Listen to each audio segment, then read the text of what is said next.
Am I the a-hole for not sharing my inheritance with my cousins? So I'm 31 female. My mom passed away when I was 4. She was 26 and dad has never been in the picture, so after my mom's death, her twin brother, my uncle Jack, became my legal guardian. He passed away suddenly 2 months ago. My grandparents started a watchmaking company over 50 years ago. They ran it for over 40, retired a decade ago, and my uncle took over. When I went to live with my uncle, he just started working for the company full-time after graduating college, and instead of having a babysitter, he would take me to work if I was not in school. My uncle met Melissa when I was 10. She was very nice to me. They got married when I was 12 and had their first child a few months later. When my cousin Mark, 20, was born, things changed. She would stop packing my lunch and other stuff. I know that she's not my mom, but before, she would just look at me with a smile, but after, she would barely acknowledge my existence. They had 2 more sons.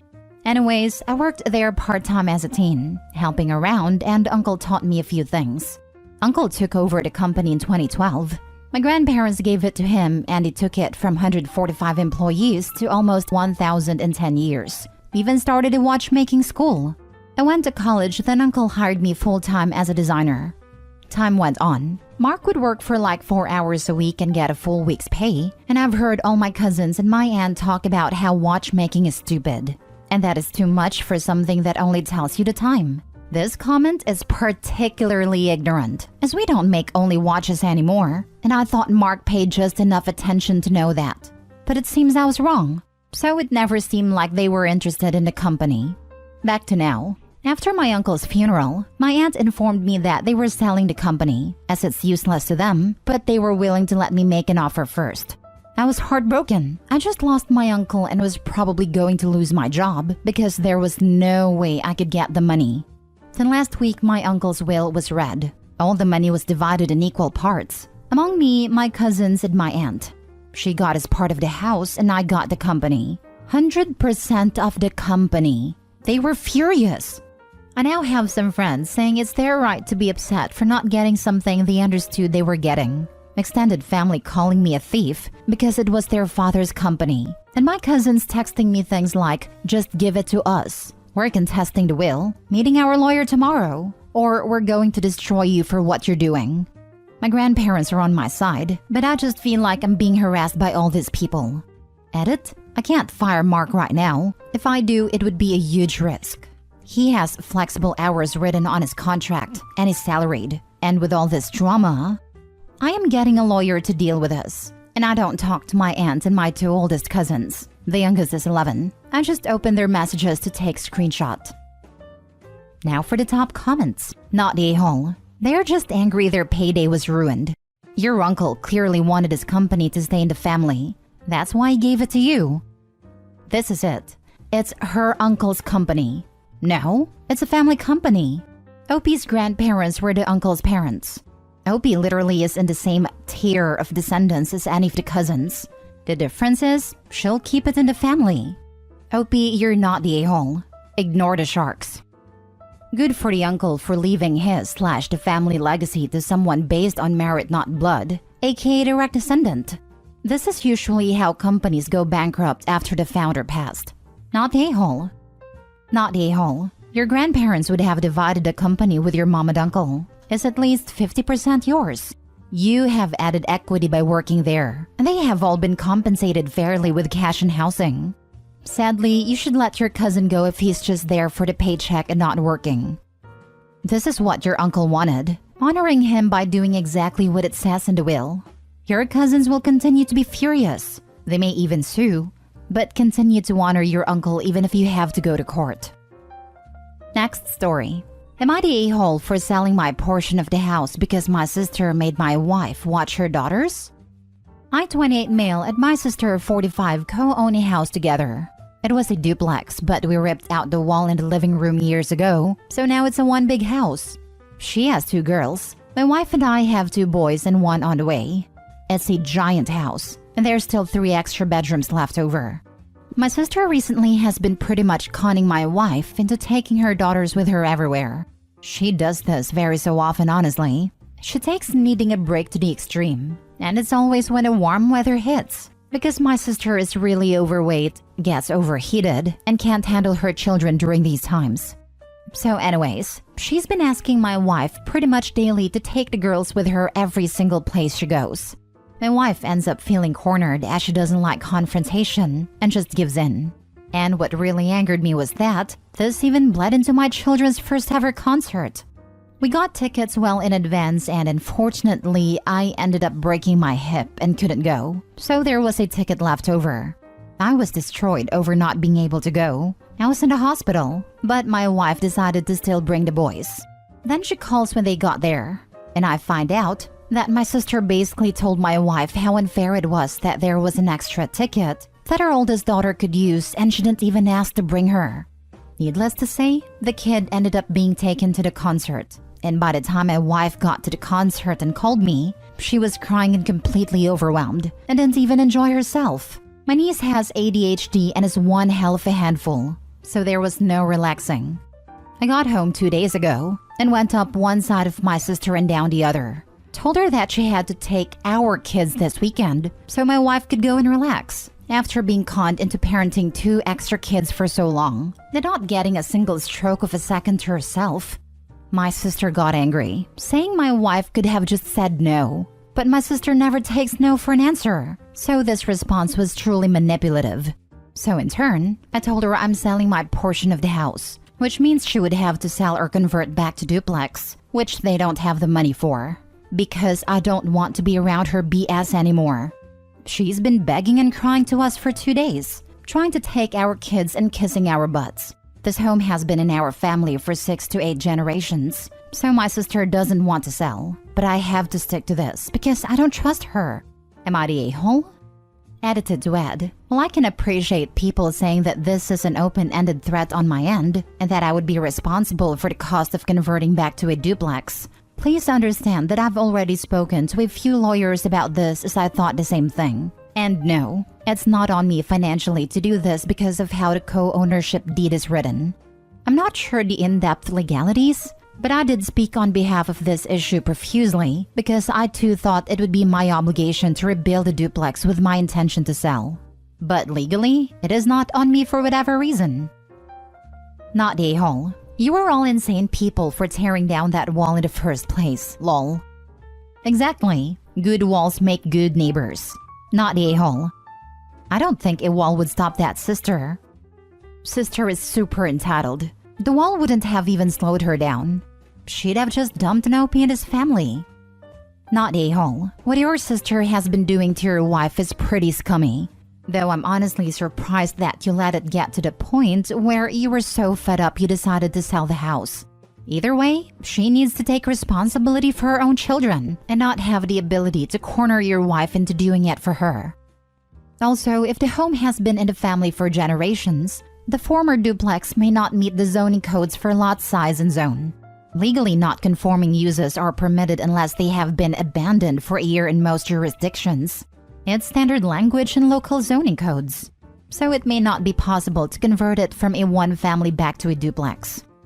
From my understanding, my sister didn't take the proper measures to convert to a duplex to begin with. I was 16 when the wall was ripped out, so I'm unsure how that will affect things long-term either. I haven't gotten that in-depth with the lawyers. Next story. Am I the a-hole for bringing up the fact my brother hasn't had a steady job since he graduated 3 years ago? Today we had a little barbecue for Memorial Day at my mom's house, and my brother, who's 21, was noticeably tired and not really speaking unless spoken to. But it's kind of always been like that. It was enough to be noticeably worse today though, so I asked him how he was doing. And he said he's fine and just had a long night with his friends and PlayStation. I told him he should have probably planned to go to sleep early so he'd have energy for the barbecue today, and he sarcastically responded that he couldn't help it. I regret my response to this, but I said, maybe you'd have more energy if you had a job. His demeanor quickly shifted, and he was pretty insulted, but it's been a recurring argument between us that he needs to get off his butt and help our mom with rent, but for some reason he just doesn't. No matter how hard we poke and pet him, he won't budge. He's not in college, and the only money he makes is when he goes logging with my dad, which isn't really a job and only happens a few times a month. Eventually, he started crying and ran to his room. My mom was angry with me for ruining the barbecue, which I didn't expect to happen, and told me I should probably leave. I'm a 23 female and I've had a job ever since high school, and I'm in college currently. I moved out when I was 19 and never looked back. But for some reason, my mom isn't as strict with my brother as she was with me. She occasionally sends him links to places that are hiring, and that's it. Honestly, he's got a heart of gold and lots of friends and family who adore him. I just wished he'd get a job to help my overworked mom out. Am I the a-hole? Now for the comments before the mini update. But I said, maybe you'd have more energy if you had a job. This right here is a cheap shot and doesn't even make sense. Not to mention a drama starter. Can't blame your mom for asking you to leave. You tout that you've had a job since high school, go to school currently and live on your own. Yet here you are starting unnecessary childish drama at a family barbecue. You're the a-hole. You are taking a problem that has nothing to do with you and making it your problem. Comments like that are not going to help him. He's an adult. His job situation is his to deal with. And if he's not paying rent to your mom, that's up to your mom to sort out. I also think you are not accounting for details you may be unaware of here, like if he may be dealing with some mental health issues or other problems in his life. It sounds like resentment from the unequal treatment between Opie and her brother. That's what I was thinking. There's some golden child / scapegoat energy here, but I give her a soft you're the a-hole because she did start drama at a family event. In your comments, you say that your brother has anxiety, depression, is on meds, and is in therapy. Clearly, he is struggling, probably more than you know, and trying to manage life the best he can as a 21-year-old. I'm not sure why you feel the need to insert yourself into any of this, to be honest. Seems kind of like you enjoy comparing yourself to him and trying to make him feel beneath you. The fact that you chose to hound him about this, something that really is none of your business, in front of others was totally out of line. You're the a-hole. You owe your brother an apology. He needs encouragement and support, not condescending lectures and scolding. The title says graduated 3 years ago, so remember that this is a kid whose final high school years were COVID years. I know this seems like an excuse, but we're really seeing serious mental health issues and an almost adult version of a newborn's failure to thrive by some of those students. His high school education and social development were very different than what Opie would have experienced. He needs help and support to move on, not additional guilt. Now for the mini update. I apologized earlier today and bought him lunch. We're also gonna try family therapy and see how it goes. He also accepted my offer of trying to help him get a job at my place of work. He also told me he was thinking about upping his meds in the last few days, and yesterday's events was the straw that broke the camel's back. Everything seems to be dandy now, but I may make a post in the future if he doesn't keep his word about keeping a job at my place of work. Last story. Am I the a-hole for wanting to live with my father over my mother despite his cheating? I, 19 female, grew up with a very one-sided family dynamic. I have a great relationship with my father, and we have always gotten along with each other. He was way more present in my upbringing than my mother, and I overall just prefer being with him. He was always there for me and never prioritized his job over the family. My mother, on the other hand, was more focused on her work than being a part of my life, and that has really drawn a wedge between us. I don't hate my mom, but I don't have nearly as close of a connection with her as I have with my father. Her work was always prioritized over my father and I, and it felt like my parents weren't even married. So, my mother recently found out that my father has been having an affair with a coworker of his for the past 2 months. I had no idea about this, so this definitely came as a shock to me. They're getting a divorce, and my mother is planning on moving out of our house soon. And my mother told me that I should start packing my stuff so that we can move out as soon as she can sign a lease in an apartment. But to be honest, I don't really want to move out with her, and I'd much rather stay with my father. I know what he did was terrible, but I still wouldn't really feel at home or comfortable living alone with my mom.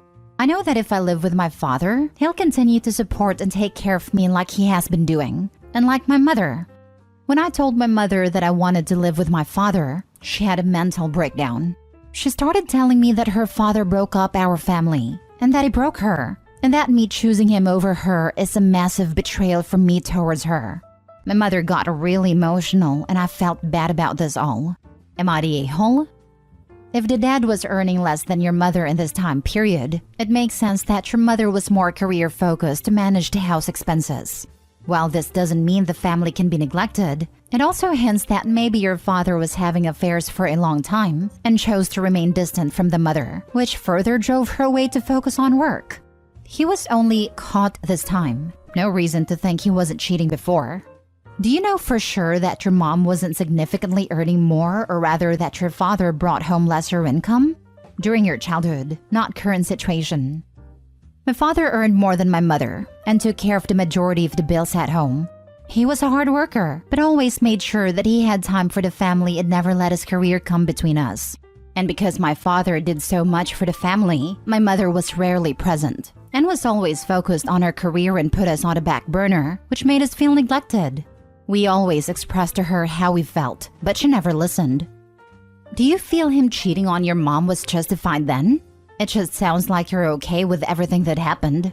Have you ever had a proper sit-down with your mom about everything that happened? Has your father apologized or showed remorse at all? Was he willing to work through this? Don't get me wrong. I think what my dad did was completely wrong and terrible. He should have been more upfront about all of this and opted for separation/divorce before getting involved with another woman. I'm really not sure what has happened between my parents specifically, but my father made it clear that my mother and him getting a divorce changes nothing about his relationship with me. Not a-hole. Your father did not cheat on you. And while affair/cheating can be very hurtful and disruptive for a family dynamic, infidelity is never a simple thing. While the act itself seems simple, what brought him to that act can be anything from drunken impulse to years of neglect, distance, and loneliness. What I try to say is, you currently have a hurt, angry mother and a defensive, guilty father. Neither one of them will give you a precise and correct testimony about what happened. Choose your own path. Huh? Father chose sex instead of having a divorce. Doesn't matter if it was neglect. He is an adult man who could divorce his wife anytime he wanted, but instead choose to break his wedding vows. To me, it seems like a character flaw. That viewpoint doesn't really help Opie make the decision, and as the commenter above you pointed out, nobody has the full picture of what has happened in the parents' marriage. Not even Opie.